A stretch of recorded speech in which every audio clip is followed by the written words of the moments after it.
Ils vont disparaître et personne ne dira rien. Imagine un territoire où l'on meurt jeune et où personne n'en parle vraiment. 5 homicides en Guadeloupe, 14 morts par balle en Martinique, 16 en Guyane, 3 suicides en prison. Je te demande pourquoi j'enseigne ces chiffres. Parce que dans 10 ans, il n'y aura peut-être plus aucun jeune Guyanais dans certains quartiers d'outre-mer. Et ce n'est pas qu'une métaphore. Mais pourquoi ce silence? Pourquoi tout le monde détourne les yeux? Je t'explique tout dans un instant. D'abord, abonne-toi maintenant si tu veux qu'on raconte enfin ce que les médias ne disent jamais sur nos territoires. Et réponds-moi en commentaire, est-ce que toi aussi, tu as déjà pensé à partir pour de bon? Acte 1. La blessure silencieuse. Il y a une douleur qu'on ne voit pas. Une blessure invisible qui grandit chaque jour. Elle ne fait pas la une des journaux, elle ne choque plus personne et pourtant, elle tue à petit feu. Dans nos territoires d'outre-mer, on enterre des jeunes avant même qu'ils aient eu le temps de rêver. Et personne ne s'indigne. 5 homicides en Guadeloupe, 14 morts par balle en Martinique, 16 en Guyane, des chiffres froids. Mais derrière chaque chiffre, un nom, un visage, un potentiel brisé. Et pendant ce temps-là, devine ce que l'État construit. Une prison flambant neuve, ultra sécurisée. Mais pas ici, mais pour désengorger le centre pénitentiaire de la Guyane où plus de 1100 détenus s'entassent dans 600 places disponibles. Pas pour soulager ces familles qui vivent chaque visite au parloir comme une supplice. Non, cette prison high-tech est prévue pour les criminels les plus dangereux en hexagone. Ici, on survit et on détourne les yeux. Pourquoi l'État refuse-t-il d'agir? Pourquoi accepte-t-on que nos prisons soient surpeuplées, que nos jeunes s'enfoncent dans la violence et que le silence se règne? Tu penses que c'est un hasard ou est-ce qu'il y a un plan derrière ce désintérêt total? Je te laisse y réfléchir, mais reste bien avec moi car dans la prochaine partie, on va parler de ce que deviennent ceux qui ont encore la force de fuir. Et en attendant, abonne-toi si tu veux que ce genre de vérité continue de circuler. Et réponds dans le commentaire, à ton avis, pourquoi ce silence autour de ce qui se passe continue vraiment ici. Acte 2, l'hémorragie des rêves. Quand le feu devient trop intense, certains fuient. Et qui peut vraiment les blâmer? Ici, les opportunités sont rares. Les rêves coûtent trop cher et l'air devient irrespirable. Alors, ils partent. Ils prennent l'avion avec une valise remplie d'espoir, de promesses et souvent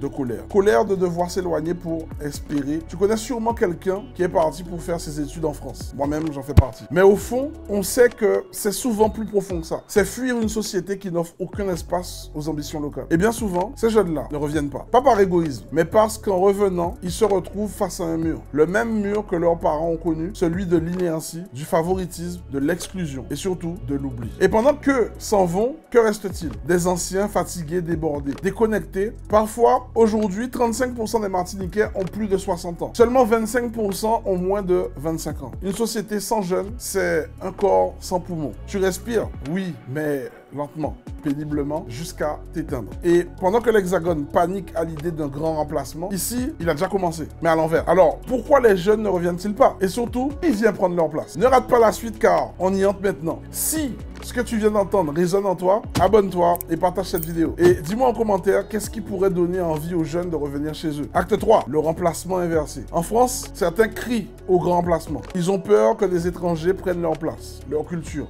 leur avenir. Mais ici, chez nous, c'est déjà arrivé, mais à l'envers. Le vrai remplacement, il se passe en silence, sans cri, sans débat télévisé. Les jeunes partent, les anciens restent et de nouveaux arrivent. Ils s'installent sans bruit, ils achètent, ils ouvrent des commerces. Ils prennent des postes dans les administrations, dans les écoles, dans les entreprises. Et quand les jeunes du coin postulent, on leur dit « Tu n'as pas le bon réseau, tu n'as pas le bon profil ». Ce n'est pas un fantasme, c'est la réalité. Et elle est encore plus perverse parce qu'elle ne dit jamais son nom. Ici, l'accès à l'emploi est souvent verrouillé pour les locaux, mais totalement fluide pour ceux qui arrivent de l'Hexagone. Et ce n'est pas qu'une question de compétences. C'est un système qui prépare une place pour l'extérieur pendant qu'il demande aux nôtres de se débrouiller. Tu commences à voir le tableau complet, non? Les jeunes fuient, les anciens s'épuisent, les nouveaux s'installent et l'équilibre, lui, disparaît. Mais qui sont ces nouveaux venus? Et qui les autorise à prendre ces places? On y vient. Et ce qui suit va probablement te choquer. Abonne-toi si tu veux qu'on continue à mettre en lumière ces vérités. Et dans les commentaires, dis-moi, est-ce que tu as déjà vu ce phénomène autour de toi? Qui construit vraiment l'avenir ici? Acte 4, la guerre invisible. Il y a une guerre en cours. Ce n'est pas une guerre de fusil, c'est une guerre économique, sociale, psychologique. Une guerre sans bruit. Et dans cette guerre, ce ne sont pas les balles qui font le plus de dégâts, ce sont les prix. La vie chère, ici, ce n'est pas un slogan, c'est un piège. Un piège tendu à des familles entières. Tout coûte plus cher.